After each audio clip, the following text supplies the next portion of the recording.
الله أكبر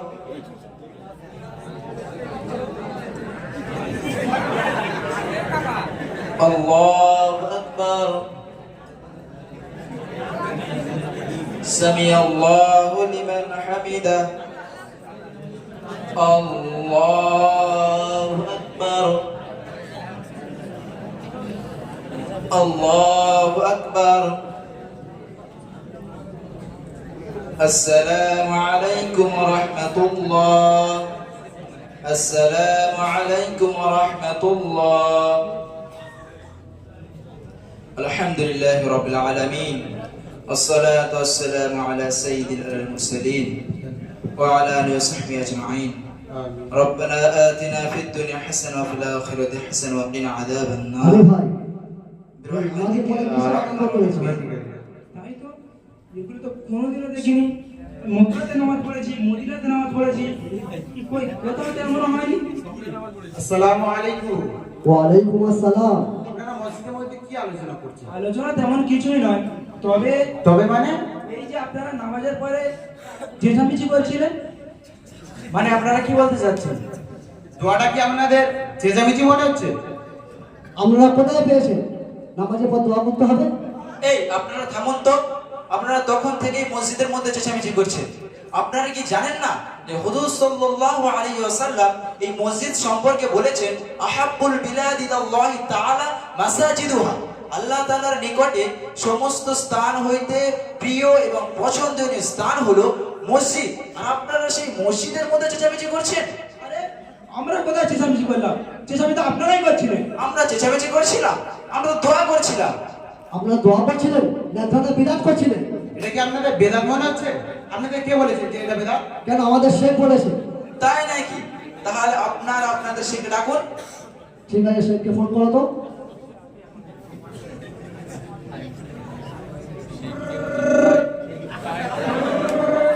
আসসালামু আলাইকুম। ওয়া আলাইকুম আসসালাম। এখানে শায়েখ, এখানে দেওবন্দের সঙ্গে একটা ঝামেলা হয়ে গেছে, আপনি আসলে খুব ভালো হতো। বুঝি বাবু, আমার কাছে এখন সময় নাই, আমি দুদিন পরে যাব, বুঝলেন?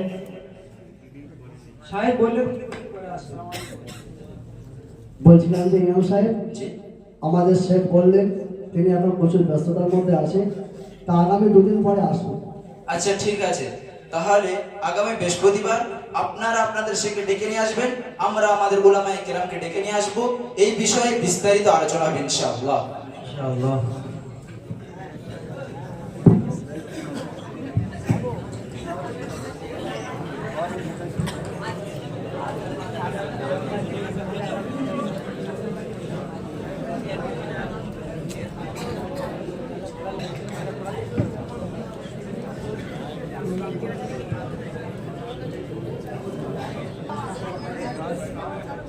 দুই দিন পর কি হয় দেখুন।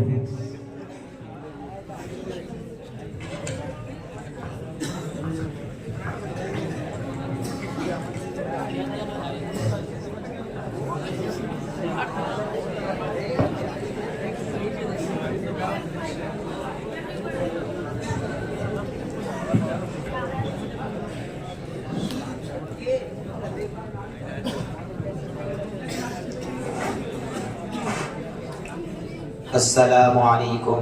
ওয়া আলাইকুম আসসালাম ওয়া রাহমাতুল্লাহি ওয়া বারাকাতুহু। শেখ ভালো আছেন? আলহামদুলিল্লাহ, খুব ভালো আছি আমি। তাহলে বলুন, আপনারা আমাকে এখানে কেন ডাকলেন? শেখ সাহেব, 2 দিন পূর্বে আমরা নামাজ শেষে দোয়া করছিলাম। আপনার শাগিরদরা বলছিল যে আমরা নাকি নামাজ শেষে বিদআত কাজ করছি। আমরা মসজিদের মধ্যে চেঁচামেচি করছিলাম। হ্যাঁ বাবু, এরকম বলেছো তুমি? জি হুজুর। আচ্ছা, এরা তো ঠিকই বলেছে। আপনারা তো মসজিদের মধ্যে বিদআতি করছিলেন। আপনারা মসজিদের মধ্যে এই সমস্ত হট্টগোল করবেন, মানুষ দেখলে তো বিদআতি বলবে।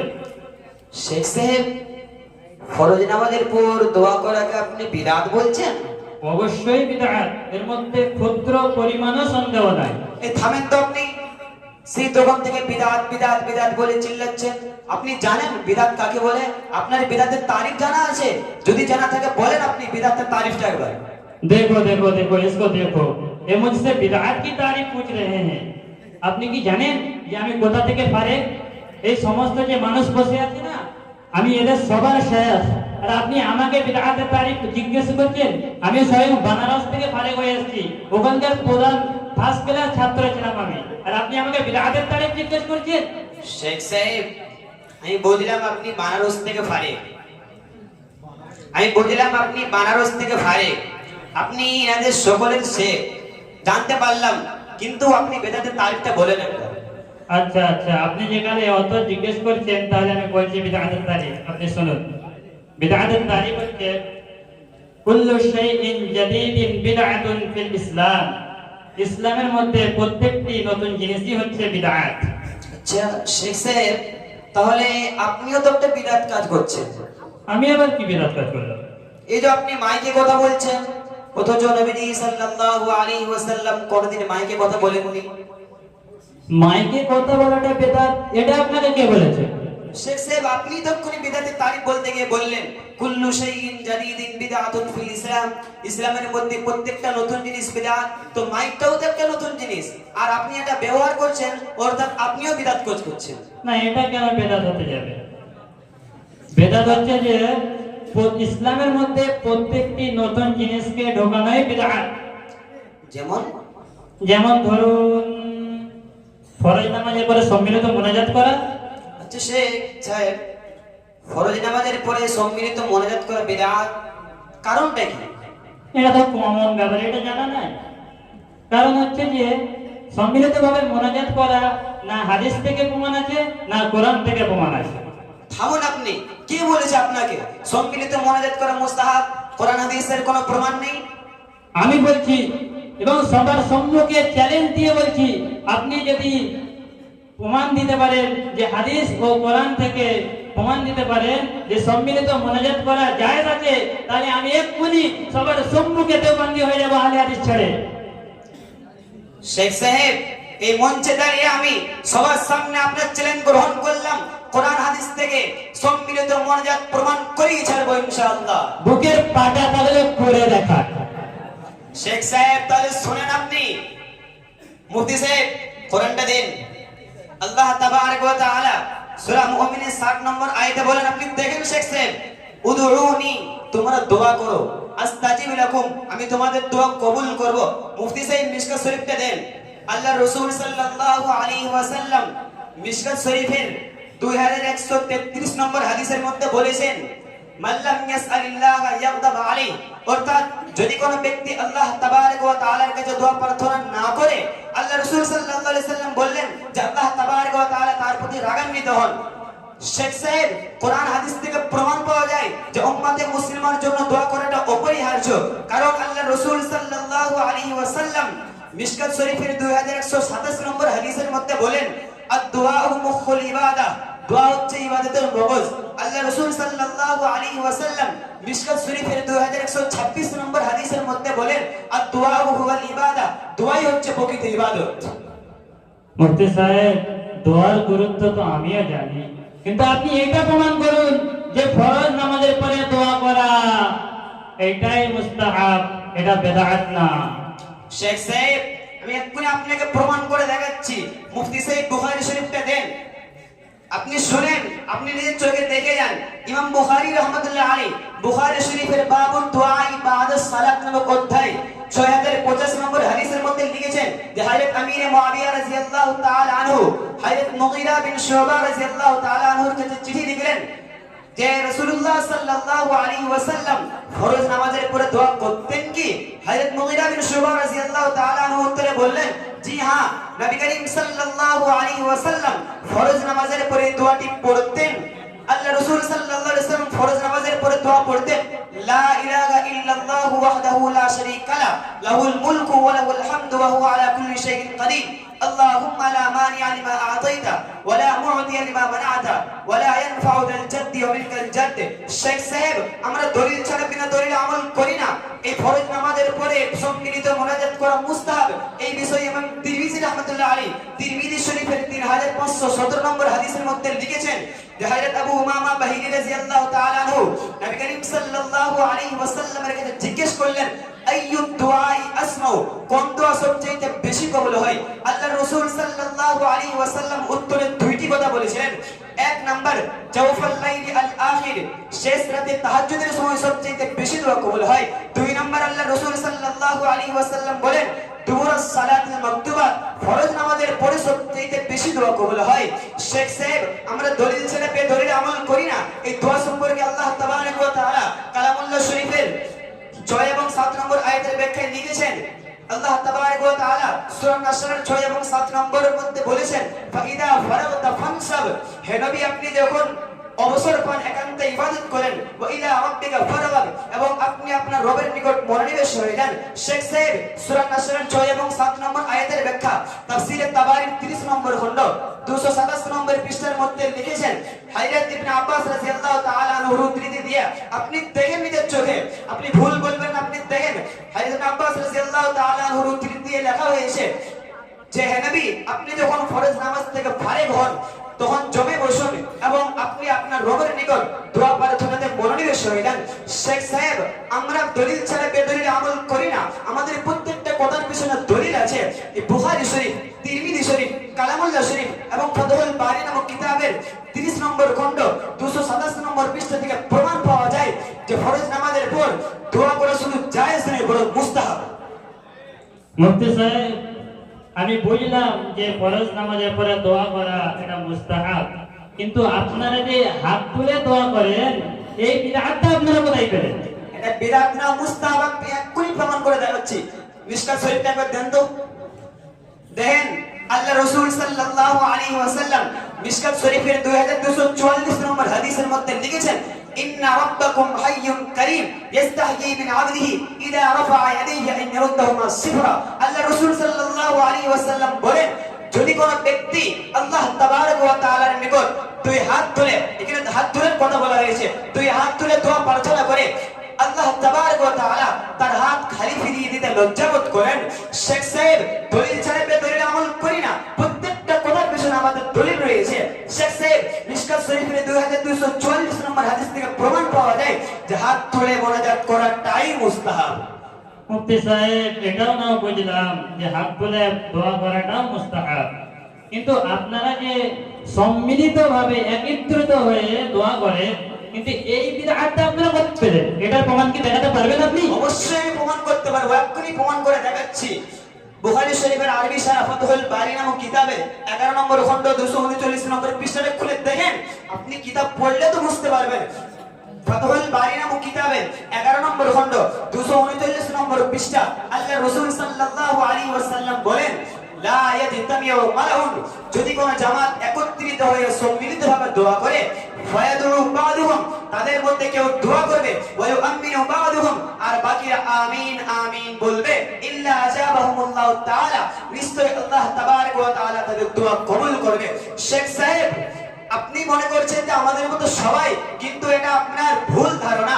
শেখ সাহেব, ফাতহুল বারী নামক কিতাবের 11 নম্বর খণ্ড 239 নম্বর পৃষ্ঠা থেকে দিবালোকের নিয়ে কথা স্পষ্ট হয়ে যায় যে হাত তুলে মোনাজাত করা এবং সম্মিলিত মোনাজাত করাটাই মুস্তাহাব। মুফতি সাহেব, আপনি তো খুব প্রমাণ দিচ্ছেন আর আমি বুঝেও নিচ্ছি যে আপনি মুস্তাহাব বলছেন, কিন্তু মুফতি সাহেব আপনারা যে দোয়ার শেষে দুটি হাত নিয়ে মুখে বুলিয়ে দেন, এইটা কি আপনার কাছে কোনো প্রমাণ আছে এই যে বিদআতটা করেন আপনারা? হ্যাঁ আছে, অবশ্যই আছে। আপনি শুনেন তাহলে মিশকাত শরীফটা দেন তো। আল্লাহ রাসূল মিশকাত শরীফ দেখেন, মিশকাত শরীফের 2245 নম্বর হাদিস, ইদা রাফা ইয়াদাইহি ফিদ দুআই লাম ইয়াহুত্তাহুমা হাত্তা ইয়ামসাহা বিহিমা ওয়াজহাহু। উমর ফারুক রাদিয়াল্লাহু তাআলা আনহু বলেন যে আল্লাহ রাসূল সাল্লাল্লাহু আলাইহি ওয়াসাল্লাম যখন দোয়া করতেন দুই হাত উত্তোলন করতেন এবং যখন দোয়া শেষ করতেন তখন দুইটি হাত মুখে বুলিয়ে নিতেন। শেখ সাহেব, মিশকাত শরীফের 2245 নম্বর হাদিস থেকে প্রমাণ পাওয়া যায় যে দোয়ার সময় হাত তোলাটা যেমন মুস্তাহাব, দোয়ার শেষে মুখে হাত বোলানোটাও মুস্তাহাব। বলছি বাবু, এই ছেলেটা কোথা থেকে ফারিগ হয়েছে? ইনি সেই পাঁচপড়া কনকপুর মাদ্রাসা থেকে। পাঁশকুড়া বলতে এখানে মুফতি ইব্রাহিম সাহেব থাকেন? হ্যাঁ হ্যাঁ, আচ্ছা আচ্ছা, তিনি যেরকম আগুন, তার ছাত্রটাও সেরকম আগুন হয়েছে। আমার মনে হচ্ছে এনার সাথে চ্যালেঞ্জটা করাই ভুলে গেছে। ইনি মনে হচ্ছে আজকে আমাকে দেওবন্দি বানিয়েই শুনবেন। শেখ সাহেব, কি আলোচনা করছেন আপনি? না না না, আমি কিছু আলোচনা করছি না, আমি জাস্ট আপনাকে একটা সওয়াল করবো ভাবছি। করেন। কোনো অসুবিধা নেই। বলছিলাম যে মুফতি সাহেব, আপনি সেই শুরু থেকে দেখছি মুস্তাহাব মুস্তাহাব মুস্তাহাব করেই আসছেন, হ্যাঁ অবশ্যই দোয়া করা মুস্তাহাব ফরজ নামাজের পরে। কিন্তু মুফতি সাহেব মুস্তাহাব কাজ তো না করলে কোনো গুনাহ নাই, না, আর মাঝে মাঝে ছেড়ে দিলে তো কোনো কথাই হবে না। ঠিক। কিন্তু মুফতি সাহেব, আপনারা দেখি প্রত্যেক ফরজের নামাজের পরে যে দোয়া করেন কখনো বাদ দেন না। না, বাদ দিই। আপনারা তো মুস্তাহাবকে ফরজের দরজায় তুলে দেন, আর এইটাই তো হচ্ছে সবচেয়ে বড় বিদআত। শেখ সাহেব এটাও আপনাকে বলতে হবে। মুফতি সাহেব মিশকাত শরীফটা দিন তো। দেখেন আল্লাহর রাসূল সাল্লাল্লাহু আলাইহি ওয়াসাল্লাম মিশকাত শরীফের 1173 নম্বর হাদিসের মধ্যে বলেন, আহাব্বুল আমালি ইলাল্লাহি, আল্লাহ তাবারক ওয়া তাআলার নিকট সবচেয়ে পছন্দনীয় সেই আমলটি আদওয়ামুহা, যেটি নিয়মিতভাবে করা হয়, ওয়া ইন কাল্লা, যদিও সেটি সামান্য হয়। বলছিলাম যে মুফতি সাহেব, আমি কি আরেকটা প্রশ্ন করতে পারি? শেখ সাহেব একটা কেন, আপনি হাজারটা প্রশ্ন করেন, আমি আপনার প্রশ্নের উত্তর দিতে প্রস্তুত ইনশাআল্লাহ। দেখেন মুফতি সাহেব, আপনি কি সেই শুরু থেকে মুস্তাহাব দোয়াকে মুস্তাহাব মুস্তাহাব করেই চলেছেন। আপনি যে মুস্তাহাব করেছেন দোয়াটাকে, এর প্রতি কি সমস্ত উলামায়ে আহনাফের একমত? শেখ সাহেব আপনি কি হাস্যকর কথা বলছেন? শুধু উলামায়ে আহনাফ নয়, আহলে হাদিসদের পণ্ডিতগণ পর্যন্ত এই সিদ্ধান্ত নিতে বাধ্য হয়েছে যে ফরজ নামাজের পর সম্মিলিত মোনাজাত করা মুস্তাহাব। যদি বলেন প্রমাণ, তাহলে এক্ষুনি আমি আপনাকে প্রমাণ করে দেখাচ্ছি। শেখ সাহেব ফাতোয়ায়ে নাজিরিয়াটা দেখান তো, ফাতোয়া নাজিরিয়াটা এক্ষুনি দেখাচ্ছি আমি। দেখেন আপনাদের মাথার মগজ মিয়াঁ নাজির হোসেন সাহেব ফাতোয়ায়ে নাজিরিয়ার 566 নম্বর পৃষ্ঠার মধ্যে লিখেছেন যে ফরজ নামাজের পর দোয়া করা মুস্তাহাব। শুধু তাই না, আপনি দাঁড়ান, একটু আমি প্রমাণ দেখাচ্ছি। মুফতি সাহেব তো হযরতুল আহওয়াজি 2 নম্বর খণ্ডটা দেন তো, 2 নম্বরটা হ্যাঁ দেখেন, আপনি দেখে যান, একের পর এক দলিল দিয়ে যাচ্ছি।